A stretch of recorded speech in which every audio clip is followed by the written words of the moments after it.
In the sacred village of Izioma, a devout young nun hears the echo of forgotten drums calling from beyond the chapel walls. Torn between the quiet path of holiness and the wild rhythm of her past, she must walk the line between two worlds to discover the spirit she truly belongs to. This is the tale of Amara, the woman of two roads, two rhythms, and one soul. In the village of Izioma, where the river sang to the trees and the wind knew the names of ancestors, there lived a young woman called Amara. She was raised by the Sisters of the Sacred Flame, her days wrapped in the white cloth of devotion and her nights in silence deeper than the forest's breath. They called her Omumunso, the Holy One. People traveled far to hear her read the sacred book. But one night, as the moon hung like a question in the sky, Amara stood by the chapel window and saw a different moon, red, pulsing behind the hills, where drums whispered her forgotten name. She remembered her mother's voice singing in the market, her aunt's laughter under palm wine trees, and the day she was taken to the church after a vision she could not explain. Her spirit stood at a crossroads,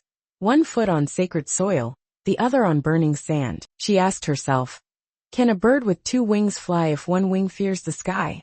The gods were watching, so was the night. The following moonrise, Amara walked past the carved doors of the chapel and into the shadows of the sleeping village. Her bare feet touched the earth like a child greeting her mother. The wind followed her, gentle and questioning. The elders would say later that they heard the sacred owl cry twice that night, once for blessing, once for warning. She came to the hill of forgotten laughter, where the city's heartbeat reached the forest in waves, bass thumps and broken laughter. There, in a place called Bliss, glowing crosses blinked like confused stars above a room filled with smoky desires. She entered not as Omumunso, but as Amara of the drum, the blood, and the secret name. The red dress embraced her body like an old tale remembered. Men turned, women whispered, but Amara did not smile. She sat, her back straight like the elder's staff, her spirit steady. A drink was placed before her. Music curled around her like a python. Someone asked, "Sister, are you lost?"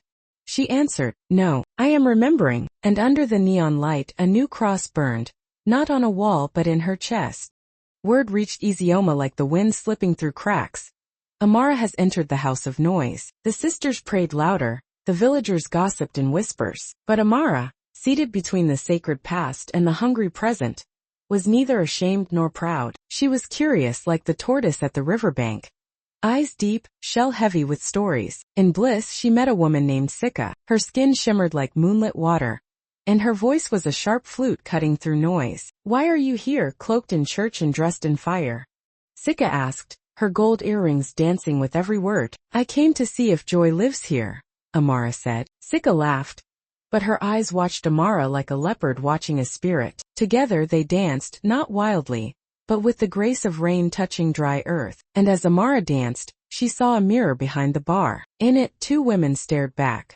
One in habit, one in red. One carried a Bible, the other a drink, and in both their eyes the same question smoldered. Which one is truly me? Outside, thunder grumbled like an old ancestor preparing to speak. That night, as the city slept and the stars blinked like tired elders, Amara left the club and walked to the sacred hill where the ancestors once gathered. The earth was wet from unseen tears, and the baobab tree whispered her name. She knelt and pressed her forehead to the ground. "Spirits of my mothers," she whispered, "I have tasted both the wine of silence and the fire of song. Tell me, who am I now?" The wind replied with a hush, and the leaves began to rustle like old women telling secrets. In her mind, she heard the drums of her childhood, the chants of the sisters, and the market songs of her youth, all woven into one rhythm. Then a vision came. An old woman, wrapped in both white cloth and red beads, appeared before her. Her eyes were rivers, her voice was thunder and lullaby. "You are not two women," she said. "You are one spirit walking two roads. Balance is not betrayal." Amara wept, not from sorrow, but from understanding. In her chest the cross and the drum beat as one. The owl cried once more, this time only for blessing. At dawn, the village of Izioma awoke to a sound that had not been heard in many seasons, a voice singing. It was Amara standing barefoot on the chapel steps, wrapped not in her old white habit nor the red dress, but in a cloth of both colors, woven together like two rivers meeting. The villagers paused. Even the sisters stood silent. Her song was not from the hymn book, nor from the club, but from her own soul, something ancient, something new. "I walked both paths," she told them. I did not lose myself. I found what was always mine. The elders nodded, the wind bowed, even the chapel bell, long rested with silence, chimed gently, as if it too accepted her return. From that day, Amara became known not as Omumunso or the girl of the red dress, but as Nwanyi Abuo, the woman of two spirits. She helped the lost find their center, whether they came from the shrine, the street, or the sanctuary. Her story was told beside fires, under stars and over steaming pots of yam, and always it ended with this: do not fear the two roads. Sometimes the river flows best when it remembers both its banks.